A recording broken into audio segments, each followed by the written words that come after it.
Do we have any El Tigre fans? That means you're in the right room. Hello everyone, I'm Jimmy. I'm going to be your host for the El Tigre, the Adventures of Manny Rivera panel. They're just right off stage, so can you please give a round of applause to the cast and creators of El Tigre! Come up on stage, have a seat, wherever looks the most comfortable to you. I like to start with a prayer.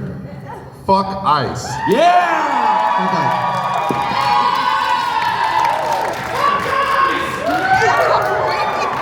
Just when Gray walks in. Yeah.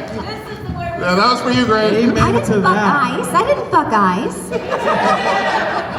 I wouldn't fuck ice. Not even for $1 million. Fuck ice or fuck guys. Yeah. Either way, it's a prayer. All right, we should probably all introduce ourselves, Yes, right? of course. So, Carlos, you want to start? Hello, my name is Carlos Jaime Alazraqui, or Carlos. And I play Grandpapi. And Lady Gobbler. Oh, Lady Gobbler! On El Tigre. I'm Candy Milo, and all I did was play all the people that Jorge hated. I only played the villains because apparently I'm a bitch and also fuck ice. I am Jefe Benito, also known as Jeff Bennett. And I played Sergio El Señor Siniestro. Yes! We had a very difficult time with many accents. Thank you. I'm Grey DeLisle and I played Frida Suárez!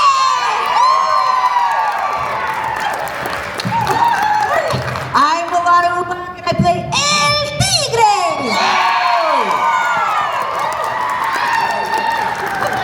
I'm Eric Bauza, and Jorge. Oh my God. Jorge and Sandra cut a hole in the fence for me to sneak in through Canada to be here. I did bring my papers with me, but I did play White Pantera! Manuel Pablo Gutierrez and Equihua Rivera! I just spoke to the poor and you did not help them. I'm Sandra Equihua, and I'm one of the creators of El Tigre. And by the way, Sandra designed all the female characters on the show. Woman power! And is, I believe, the only Mexican woman to ever win an Emmy for designing characters. What?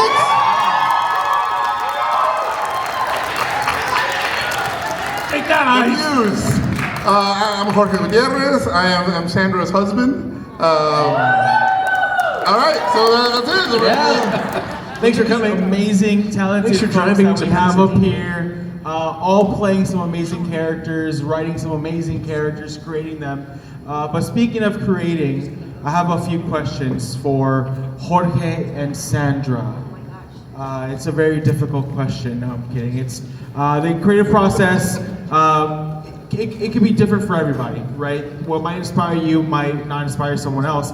Can you give us a little bit of insight of what the creative process was like for El Tigre? So how did it come to be? What was the pitch like? And then, of course, when it eventually got picked up.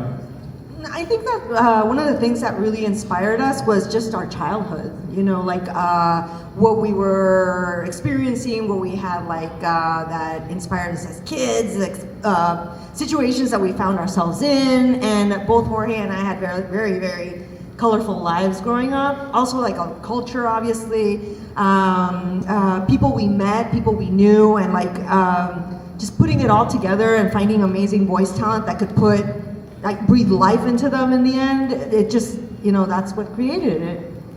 Yeah, I mean, El Tigre was our fourth pilot. We had done a pilot at Disney where basically we met everybody.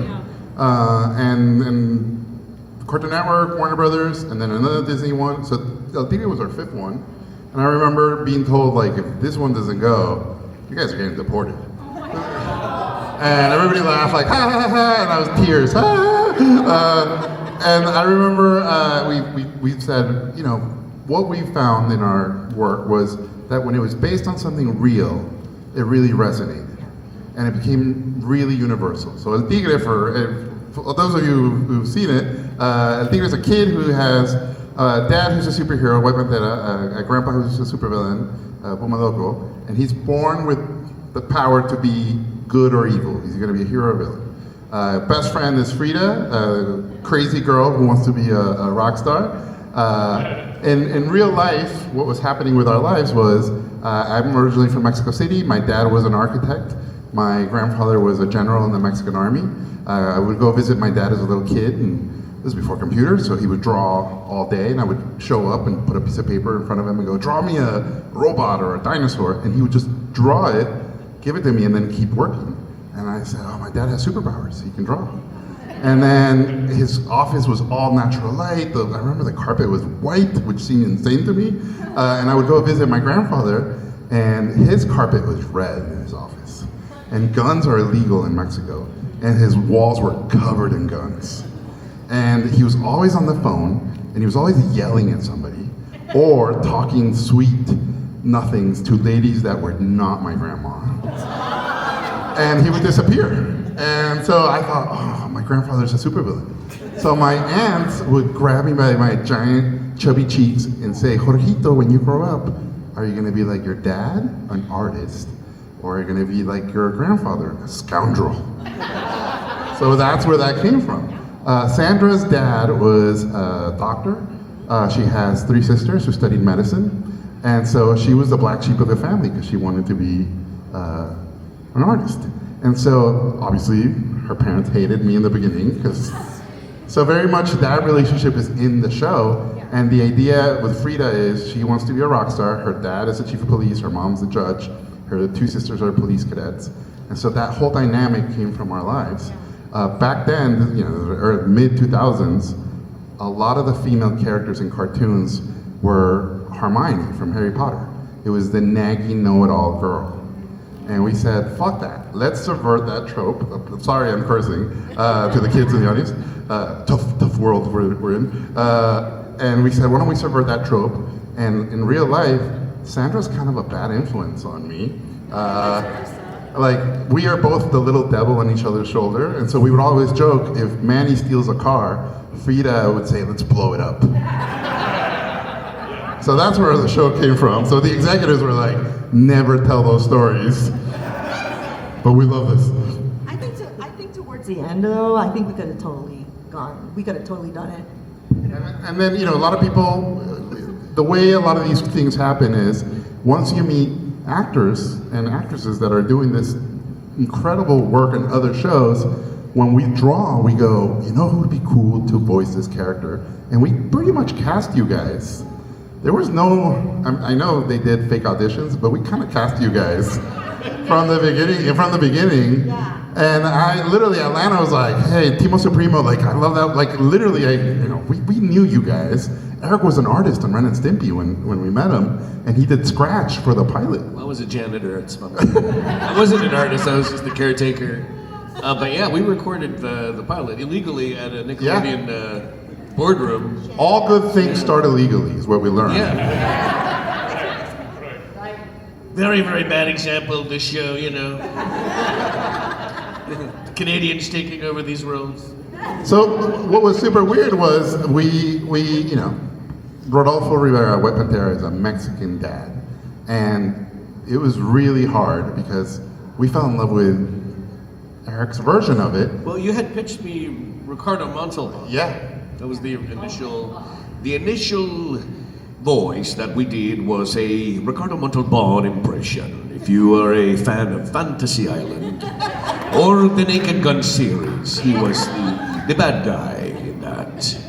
And then, you know, just like how everything starts, it starts with the blueprint, but then it evolves into something that you're comfortable doing.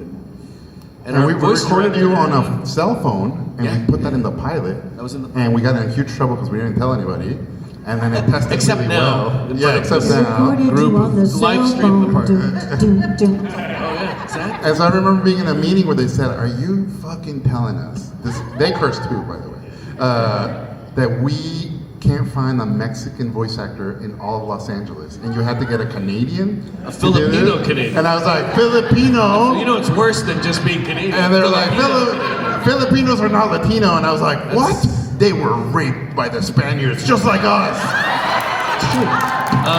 Bauza is the Spanish. And again, the executive said, never tell that story publicly. I don't even look Filipino. I am whatever gets the discount. Korean, Japanese. Eric, Yeah. Eric, you're Mexican in my animated. book, all right? Oh, thank you. You're un primo, as we call them. Now, I have a question for the voice cast. Now that we know that you were pretty much handpicked by the creators, which is, in my opinion, an honor, what was your process like finding the voices for these characters? All of you are incredibly talented. Their IMDb's are absolutely stacked, rightfully so. But what was your process like to finding that voice? I'm gonna start because this was my first American voiceover gig. Up until now, I had only been working on shows in Canada. I flew and lived in LA and worked at an animation studio to kind of meet people. But this was the first time I was cast in a main cast. I'm still on the same visa, by the way. I'm looking for a wife before the end of this year, or else you're gonna get back in your crate. There he is. Gonna marry Michael Myers. Zach, he's great. He's illegal too, though, so it might not work out. My process for learning how to act was watching these amazing people. These are the titans. These are the real, like, from here onward, the rest of the table, this is my education in the voiceover. I felt like I was getting paid to go to school, to be perfectly honest. And Andrea Romano was the voice Andrea director Romano, of the the show. legend. If you guys know that name, and I hear you clapping. Yeah, I was Ren and just, Stimpy and Batman, and that was basically, we were That was like, my we want to be education. funny and dramatic. you guys were the reason why I'm able to say that I get to do what I do now. But watching you guys perform, it was like putting your hand in a comedy blender. I couldn't get these guys were like rabid dogs behind the microphone. Especially you. Great. You're eating chips right now. I'm sorry, I've been standing No, all don't day. I was like- apologize. as I was eating, I was like, oh my God, you're eating Anyways. popcorn on a panel. That's not good. But My process again was learning from them. Where are you guys going? It was such a party. Back then, we had a party because you weren't just called in to do a solo performance pretending to act with the other characters. What was going on was a mitzvah. Man, all of us were in there reading the whole episode. Remember that? That's why I told you. and your little dog, Biggie Smalls. Biggie Smalls! She had this little. He got eaten by a coyote. Loved Biggie Smalls. Oh, yeah, it was not good. Fuck coyotes! He was so dumb. He was such a dumb dog. Sorry, I didn't mean to bring down the pants. No, you No, I'm guys, sure Biggie we're Smalls gonna humped my talk. leg I'm a gonna couple get times. through it. It wasn't a He Korean was- guy that He ate? humped all of us. He humped us all. All of them. I thought I ate your They dog. had little, yes, little baby legs. Filipino. Anyway, back to Biggie Smalls. Yes. No, but yes, it was a lot of fun because back then we all recorded together, and I can't believe we got anything done. But we were together for about 4 hours and straight. We do it every Friday, and it worked back then. But now it's so impossible to anchor actors together every Friday at a certain time. It's nearly impossible. So they don't do that anymore. It's one of the very last. Unless you're in front of a camera, right? I mean, then you have to be there. But for the most part, voiceover now is kind of done. Bauza does it naked. Right, like right now, I'm fully clothed. But yeah, I mean, most of us record from home for the most part now, right? I stopped because I was like, I'm not living. I eat my lunch hunched over the sink every day, and I'm in my robe. I've been wearing this robe for 2 weeks. I had like an outside outfit that was laying on a chair that I would go like, who am I going to see today? Is it anybody I saw yesterday? If I have to go out of the house. Anyway, so and I just was like, I gotta live again. So I told my agent that my booth was broken. I did. I said my booth isn't working right now, so I'm gonna need to be booked outside. And she started booking now. People are like, when is it getting fixed? I'm like, I don't know. They're still working on it. But it's been like a year now of me going out because I'm like, I'm an extrovert in case anybody didn't realize it, and I get all my energy from other people. So when I was home, I was getting sad, and anyway. But yeah. But my kids have never been to a con, and they came today, and they were like, "Are you all those things?" Like, you know, on the sign. I was like, "Yes," because I go do these every weekend to support them. And This is why we didn't ever see you, Mommy. yeah, no, it's like tell your therapist that I did all these characters. No, but it was cute because because we just watched Legally Blonde the other night, me and my kids. And I was like, I know her, she's my friend, because she was in it, she was a big part. And so then today I was like, okay, so I'm gonna, because my son was like, no, you don't know her. I was like, oh, I do. So I took him right over there and I was like, show them, tell them that you're my friend. Anyways, yes, thank you. She gave him hugs, it was very sweet. I forgot, what was the original question? Yeah, the question was about how you found your The voice. process for the character. All I remember, you know, and thank you for casting me the whitest, blondest member of El Tigre, We probably need ever. one gringo for the show. Yeah, it was like, I mean, you were the he was Italian. He was an Italian character. right. Yeah, Northern It was Italian. good. You took a leap. Yeah. You took a leap. Yeah, it was like, what was it? Breaking away. I'm Northern You were Italian. the blonde guy. you were the person of color hire. Yeah, exactly. White is a color. I was the ice hire. Yeah, the pale rider. But yeah, I mean, my process was what do you want for this guy? And he was like, I think you both said, it was like, well, no, he's Italian. And I'm like, oh, great, so I can work on these things. Oh, but he's 13. Oh, so I need to be a little Italian boy. He's a little Italian boy. But he turns into this major guy. But oh, you also wanted, he thinks he's a cowboy also. He has to pretend that he's a cowboy. So it has to be an Italian little boy who's trying to be like, hey, partner, how's it going, y'all? There you go. It was such a bizarre kind of thing, so I was like, I'm so up for this challenge. There's I no can't wait to curveball do you this. can throw Jeff. Jeff can do anything. And then he's also Regis Philbin. Put that in the mix. Get out of town with that. I'm gonna phone a friend. Yeah. You don't mind? Regis Philbin. Over My there. favorite of all the Canada Pino. The Canada Pino was telling me.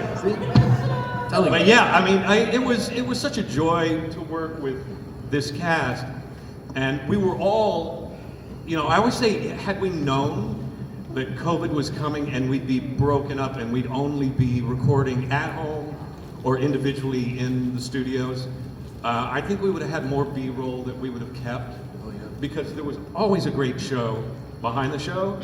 There was, I mean, we made each other laugh so hard in between takes that you had to like breathe again before you did another take, you know, because it was so much fun. So, and they made it such an easy environment to work in. So, the process was easy, you know, because it was joyful. It was joyful work. The only time I have ever acted on an animated series is El Tigre. That's the only time that I was ever felt like an actor, because you know we had Andrea Romano, who's the voice director, who was saying, here's what we need you to do, and I'm looking at Sandra and Jorge like, can you just tell me where do I need to hit? Like, what do I need to hit? Where is she that she's different from Frida, and she's different from everybody on the show? Like, am I brass? Am I on tom-toms? Am I playing like, what's my sound? And then I remember, because I did La Cuervo, who I think was Zoe, and then she turned back, I don't remember, but then I also did twins that were a boy and a girl. And that can get really shticky, really fast, and really cartoony. And when you have two creators who, by the way, were the creators of all the characters on Mucha Lucha, who didn't have it stolen, but pretty much all your grace was stolen. No, we're just designers, Candy. Let's not Yeah, start a no, war. no. Let me tell you, take a look at El Tigre and then look at Flea on my table.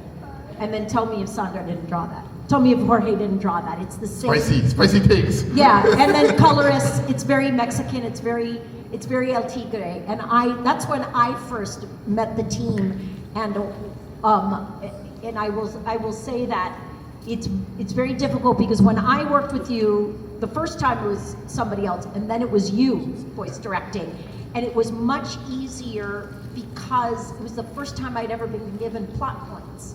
Like, this is this and this is this, and so there's something to act other than you're 13, other than you're Italian, like other than that. And like somebody like Jeff and Eric, they can go and they'll have a million voices. I need to know what you want because I'm so ADD and on the spectrum that I have all the answers. You're so limited to just a couple voices. Yeah, well, you know? you ask me a question, and then if you say something else, I don't remember the question. And so if you give me a description and then you say something else, I don't remember what show I'm on and why I'm there. And so I'm very linear, and I think that it was the first time that I found people as nuts as I am. And I was really at home because the way that the way they artistically directed was like I could finally be an actor. And I was all the villains. I wanted to be something else, but I wasn't hired. I take it personally. But I always... A lot of wars starting today. Yeah. A lot of attorneys in the wings right now. It's not But good. I wanted you to know It's that not they good. are so much more than they're allowed and able to present, the two of them. They're a team, and they have so much more talent than they are allowed and able to present in the climate that we are today. But I believe in us as a collective and us as actors that that'll all change. So thank you for all the crazy gigs, man, and all the weird, crazy evil. And all I wanted to do was go to those sessions and have Alanna talk in Vietnamese. All right, before you go, Candy, I just want to say that one of the reasons we loved you playing villains was because we felt bad for the villain. You humanized them, and our show, as you guys know, was built on guilt. As long as our characters felt guilty, it felt grounded, and you could do super shitty stuff. It's a very Catholic show. Super Catholic, dripping with I mean, this show cannot be more Catholic. It was super guilt, lots of lust, and lots of repression. Catholic all the way. And I think you're right. That's why I said it was like an acting gig. Yeah. Because there was always, and then yes, they were idiots. That's how they slipped up. You almost felt like the characters wanted to slip up. Can you not fucking hear me? And say, I need a microphone and I don't need a man. I know it's Carlos's turn, but really quick. So we're used to being all together, and we're a little strange. Like we're a little strange. And I now that I'm in the real world more than with people like myself. I write songs, and I was in Nashville, and I had a meeting, and I was talking, and then the guy went, "Are you always like this?" I've been so used to being around all of us that I just forgot I was weird. But anyway, so yeah. In my best Billy Crystal, remind me to sit at the other end of the table next time. I'm Carlos, and to an extent that we are all of Sandra's and Jorge's Frankenstein's creatures. They've given us life and let us go. My inspiration for Grandpapi, I grew up, my parents were from Argentina. My mom, Carlitos, no me digas, la puta que te parió. My best friend's parents were from Glasgow, Scotland, so as Carlos over there. And my next door neighbor was Raquel, a grandmother from Colombia who was a chain smoker, who would run next door to call her daughter smoking a cigarette going, "Shelly, Dana, you have to come home for dinner." And that's how Grandpapi was born. Manny Rivera!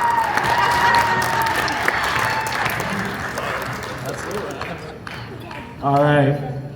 This next question is, I'll start with the voice cast this time because I have a question for Jorge and Sandra afterwards. So the show is, I don't mean to make anyone feel old, it's going on 18 years. So it'll be 17 this year, it'll be able to vote next year. Hopefully it makes a good decision when it decides to vote. You could date the show. If you had to guess, where are your characters today? President of the United States. All the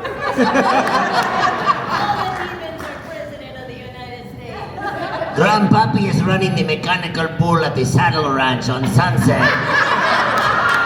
Ride, puto, ride! I have a little Italian cafe that also serves Tex-Mex. Frida Suárez is on a world tour! Yes! El Tigre is a kept man! By Frida! I sent her home and hired her beautiful Alanna, can you say when when we had to make our takes better, you used to have a saying that we used to have to. Well, I had this ridiculous coach one time, and I was just a kid. I was like 12 maybe, like taking acting classes because I lived in LA. And so this woman, I went up and I was doing some scene with another little girl. And she was like, no, ladies. You gotta pump it with passion. And that is it. And then the other kid would go, she was like, no. You gotta pump it with passion. Pump it with passion. You gotta get the shirts. That's nuts. She was my Pump It With Passion coach. I don't know, she's dead now. Rodolfo went back into the grapefruit business. You know, in every episode, his briefcase would open and grapefruits would come out of it. And I don't know why. But it was always funny to me. And it'd go boing, and these grapefruits, like 20 grapefruits would come out of his, like all grapefruit diet. So he went back into the organic grapefruit business. At Whole Foods. Or sorry, Irwan.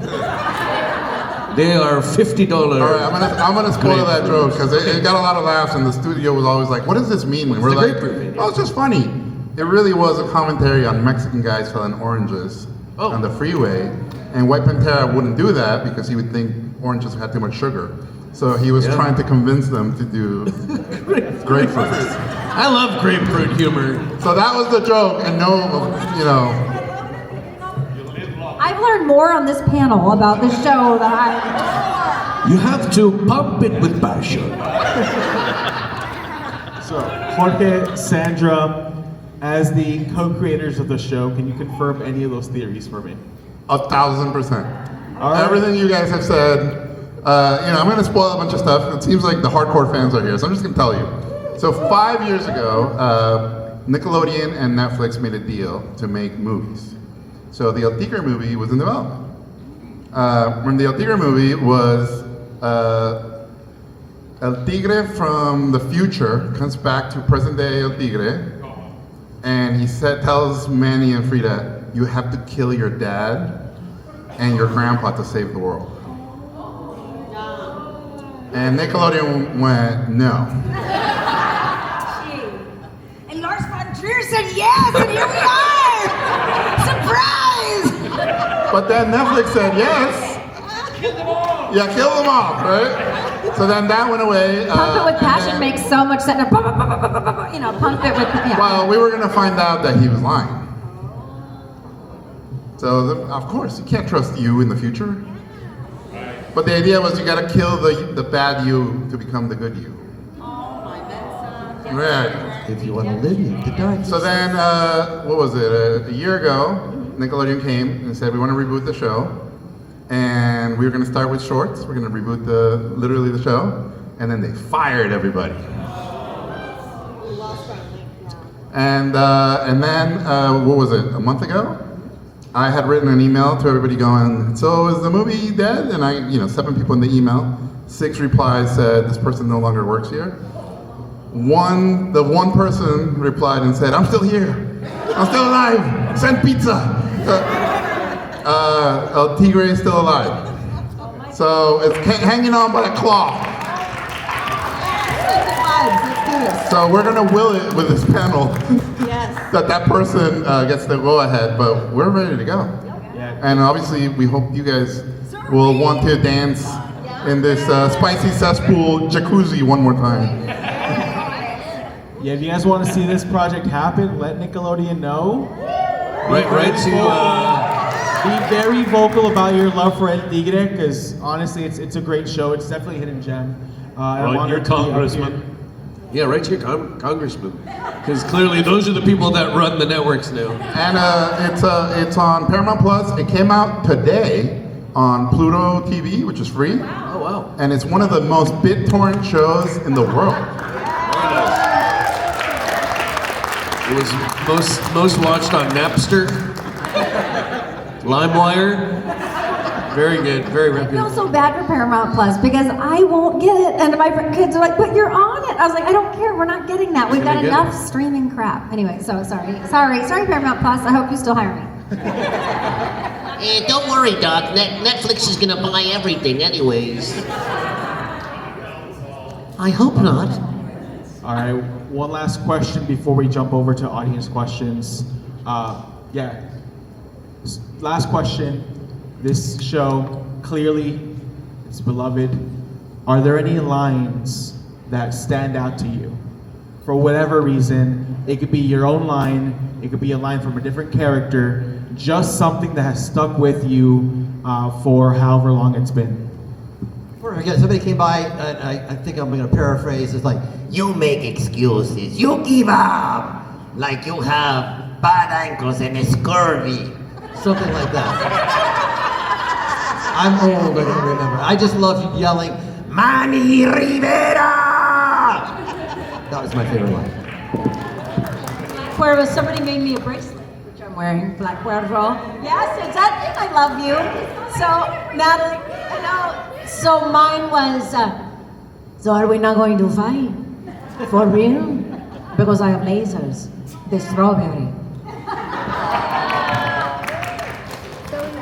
And mine was anything that sounded like Italian Texan. I just loved it all. Howdy, partner. How are y'all today? I reckon it's going to be quite a party. Sounds a little Swedish, but I'll give it to him. It's great. No, my favorite is, I'm gonna be huge. People are gonna get tattoos of my face on their face. you know.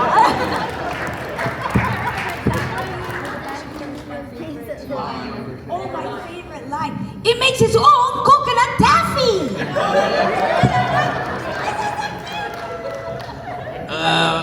That was great. Put that in the toy. I think mine was anything followed by, this I swear! With the fist into the sky. I remember we had, who was it, Bruce Campbell? We had a character, because we got to make fun of American superheroes, and he was called the Industrialist.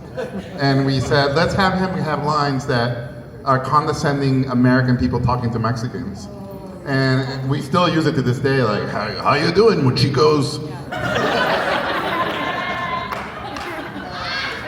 For me, it was one that Frida said, where Manny, and it was I think one with the last episode where everyone was like, the magic of being together helped us. Brought zebra. Oh yeah, the zebra donkey back. We all love zebra donkey. It was the magic of being together. And Frida goes, but mostly the guitar string. This guitar string, but. I have to say, I have a music career, but I've never made more money in music than I did because of this show. I was like, what? Because they would write the songs out, and I thought that I was just supposed to come up with melodies for them. So when we were recording, I started singing it, and they're like, wait, who sent you the thing? And I go, oh no, I'm just making up a song. And they go, oh. So then I'm like, well, and then I felt bad because I'm sure whoever got that job being the composer's like, freaking gray. But, so they were like, oh, we were gonna hated you. He hated you, but it was like, sorry, she's better. But then I got this check from Viacom one day. It was like ASCAP and they're like kind of big, and I was like, wait, what? Like I never get money from music, and I was like, what is this? I was like, El Tigre. Oh, they gave me money for that? That's amazing. So it was yeah. So it takes Viacom. It takes a giant corporation to go after your money. That was the lesson I learned. That's why Gray brings her Grammy to every session. She goes, just shatters the. That's my abuelita, not an award, just my Grammy. I'm just gonna put this here. Hey guys, before we continue with this, I wanted to say that Jorge's birthday is today. What?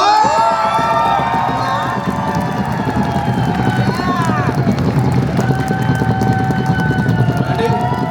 1, 2, 3. Happy birthday! Happy birthday to you.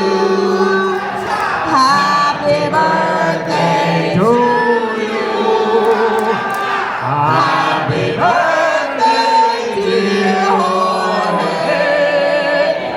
Happy birthday to you.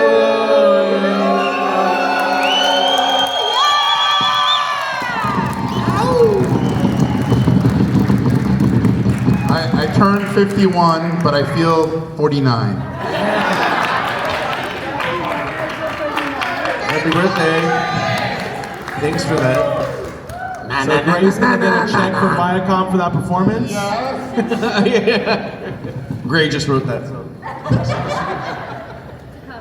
Quick, something original. Updated. So, Jorge, Sandra, do you have any lines that you loved writing?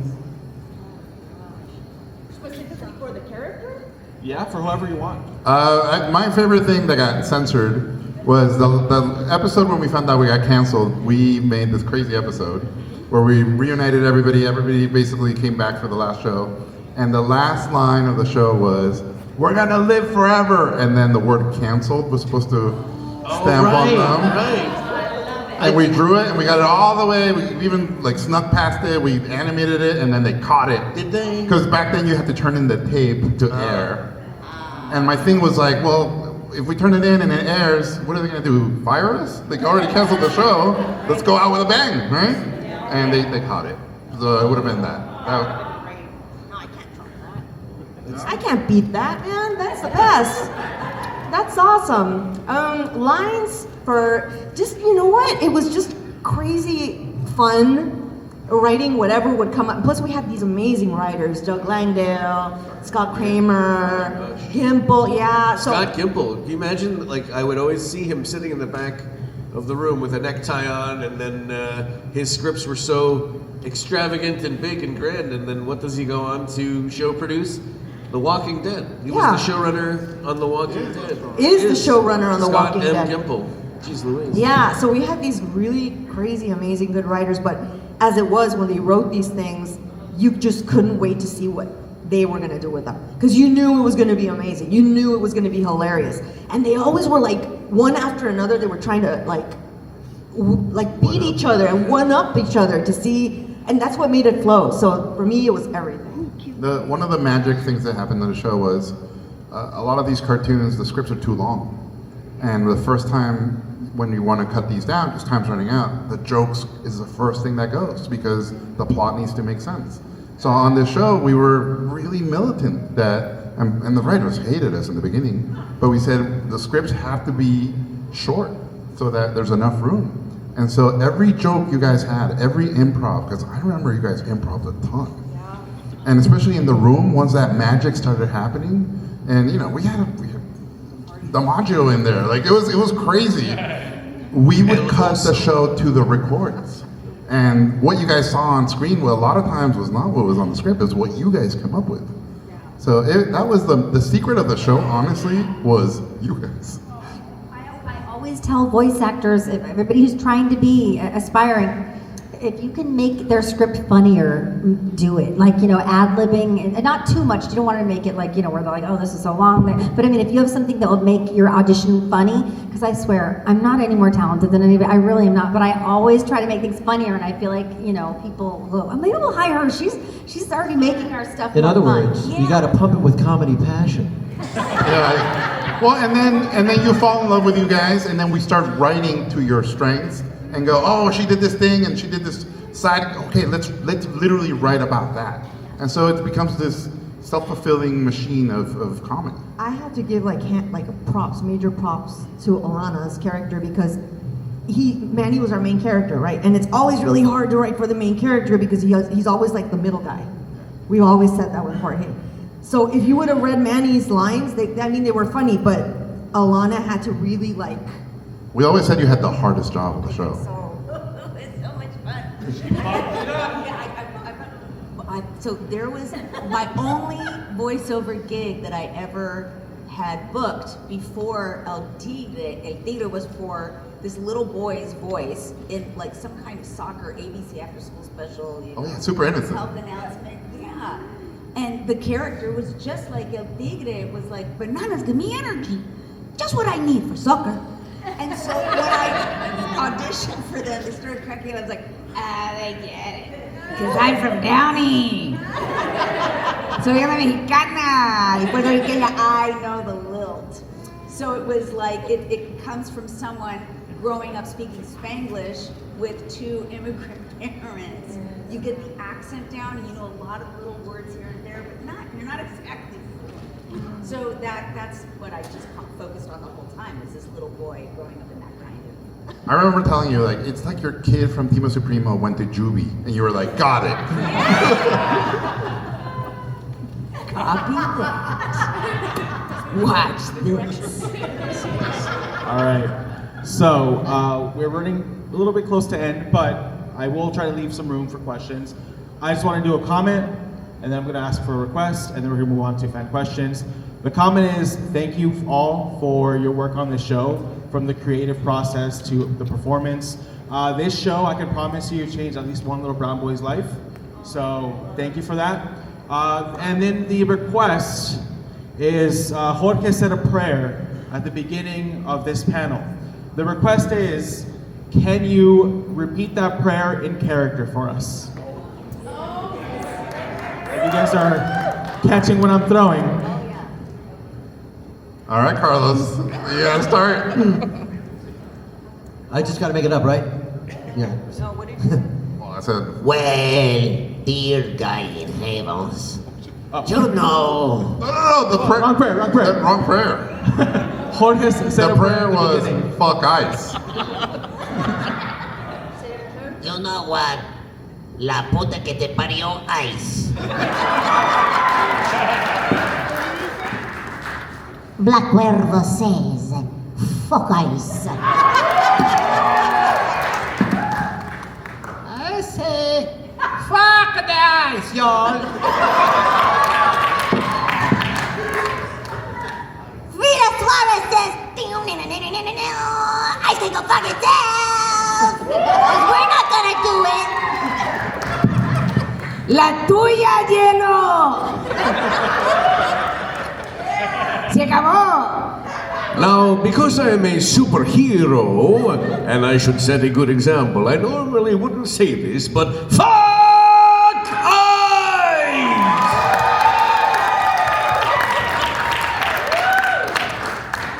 Thank you all for humoring me. All right, with the few minutes we have left, in the Ice is panel- waiting outside. Don't worry, I'll distract him. I'll be okay. I'm white. So, Jeff and I will There be we go. fine. all right. If you have a question, we have a few minutes before I get yelled at. Okay, we have 7 minutes. Okay, you have line up for me right here. Just a few things. I have one request for your questions. We're all gonna go back to our tables after this, right? Just Yes. until 5. Yeah, So everybody's I'll at be a here till table. 4:30, you guys. Just let you know, I gotta head Yes. on out. So, my only request is, because we're limited on time and there's a lot of people, please limit your question to 1, maybe 2 people. We don't want you to ask questions to 6 or 7 of them. He's gonna leave. All right, friend, what was your name? What was your question? My name is Paul. My question is for the creators. The show was a lot about family, but also about the supervillains that make up the daily life of Miracle City. What's one of your favorite villains just to write stories for? Just like, oh, I can't wait to write like Santana the Dead, a new story for her, a new episode. Like, well, which one's your favorites to make? For me, it was Grandpapi. Having a supervillain in your family, feels very. I always say the people who love you and hurt you the most are in your family. So that's where that idea came from. And I love growing up with uncles who were monsters and aunts who were saints. And to go, we have monsters and saints in our family really informed us. For me, it will always be Sartana of the Dead. That's our villain, my favorite villain. Because she was just she could be so monstrous and evil, and at the same time, she was really kooky and normal. Like, she'd be baking brownies, you know, and she'd... And she was based on basically our grandmother's friends. Yeah, totally. Like these old ladies that we wish were dead. She was voiced by Susan Silo. Susan Silo, Silo. who I saw not too long ago. I took a photo with her. Yeah, Susan Silo. I mean, she's one of the best. Voice that was 90% rust. Amazing. You could get tetanus, yeah. It was amazing. Sorry. Thank you so much for your question. Hello, friend. What was your name? What was your question? My name is Robert, and my question is for the creators and for Eric. What was the process behind having Rodolfo be allergic to the jug band music? The jug band music. Yeah, we had to come up with an allergy that kids wouldn't feel bad about. And we were like, and honestly, hillbillies and carnies, you can still make fun of, or you could back then. So that's where that came from. It was a total joke on standards and practices. And taking one Claritin will take care of this. Or Allegra. Thank you so much for your question. Hello, friend. What was your name? What was your question? Hi, I'm Sam, and my question is for the creators. I believe it was the last episode where, or the episode before the last episode, where there was the whole debate of whether Manny would choose good or evil, like letting his family die in lava, or and then it was up to the audience to decide what the fate of the show was going to be. Did you guys have a preference to what it would have been? Again, this is amazing, and yeah, everybody who was in charge has been fired over there, so we can tell all these stories. But the children of America voted for the evil ending. Yeah, we actually got them to vote, and they said evil. Yeah. And so if you watch the evil ending, which is on my YouTube channel, the only way to find it, and every time Nickelodeon asked me to take it down, I put it up the next day, was this idea that, you know, basically, no matter what they do, something bad's gonna happen anyways, right? Because that's life. Yeah, what's the joke? You want to hear God laugh? Tell him your plans. That was basically the theme of the show. Crazy. That's awesome. Thank you so much for your question. That kind of reminds me of when the kids let Robin die. All right, come on up, friend. Oh my God. All right, what was your name? What was your question? Hello. Hi, my name is Chris. I have a question for the creators. So, hello. So I am an animator before, and I was just wondering if you guys have any advice on getting into the animation industry. Best advice I can give you is make stuff and put it online. Put it on your social media, get it out there. It's a new world right now. A lot of the new cartoon creators bypassed the studios and started putting stuff online. Vivian Madrano is the perfect example of that. So I think the only way to get good at this stuff is to make. Also, I'd like to add really quickly, just getting to know people as much as you can. You know, break out of it. Don't be shy. We have the sacred cloak of the computer, you know, where you can like reach out to people now and just like talk to them. Like if it was anything, comment on their stuff, follow them, and ask them questions. They'd be more than happy to answer your questions. If our dumbass can do it, you can do it. Thank you so much for your question. All right, okay, well, you have time for these last two. Come on up, friend. What was your name and what is your question? My name is Michael, and my question is for Carlos and Gray. How did you audition for Mr. Crocker? And for Gray, how did you like audition for Catwoman in the video game? So we're able to talk about a show that is not as good as El Tigre. I was working as Billy Crystal Ball, and Butch had a character that he was going to put in something else. He knew I was crazy and filled with rage. Hey, we'll get Carlos to do it. And so we worked on a character that was a mixture I borrowed from the best, Harry Shearer, Montgomery Burns, Smithers. Revenge is a dish best served cold. If you speed that up, Smithers, revenge is a dish. Add a little Richard Dreyfuss, manic quality, and then a little sedative. You get Timmy Turner, very good parents! And that's how we came up with Crocker. You have a whole, okay, well mine was just, I mean, apparently they had cast an actress that was an on-camera person that was kind of had an attitude.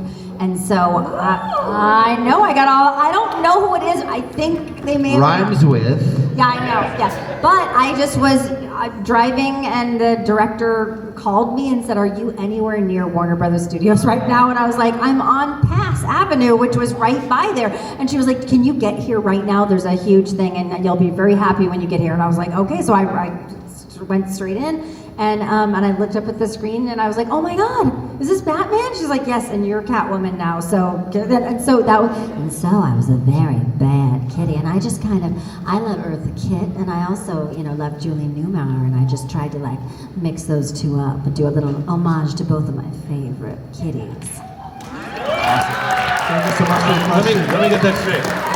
Somebody said there's a huge thing over here and you'll be happy. You'll be very happy. Yeah. It's not the first time, Grazer. All right, friend. You have the honor of asking the last question. What is your name and what is your question? My name is Natalie. I have a question for Jeff Bennett. What's your favorite moment of Sergio from El Tigre? What is your favorite moment playing Sergio? Now, Oh, my favorite moment? I would like to defer to the creators. Sergio had a huge crush on Frida. Oh, right. Frida, my beloved. Yeah. Tell yeah. our Chin Chin story. We had lunch you together. tell it, you tell it, we because- used to have lunch together every day as best buddies, like nothing ever. And then his wife's friend like walked by one day and she was like, "Hi, Jeff, hi." And I was like, "Hey," and I like gave her a hug and I like they're talking and then she leaves and then the next day, yeah, she wasn't too warm. And then the next day, Jeff goes, "You're not even gonna believe this is hilarious." He's like, "I got home and my wife said, 'Oh, our friend called me today and said, I just wanted to let you know that your husband was having lunch with a woman at Chin Chin today, and all I'm gonna say about her is she had very red lips." Thank you so much. So Sergio and Frida are together at last. Ladies and gentlemen, a round of applause for the creators and cast of El Tigre.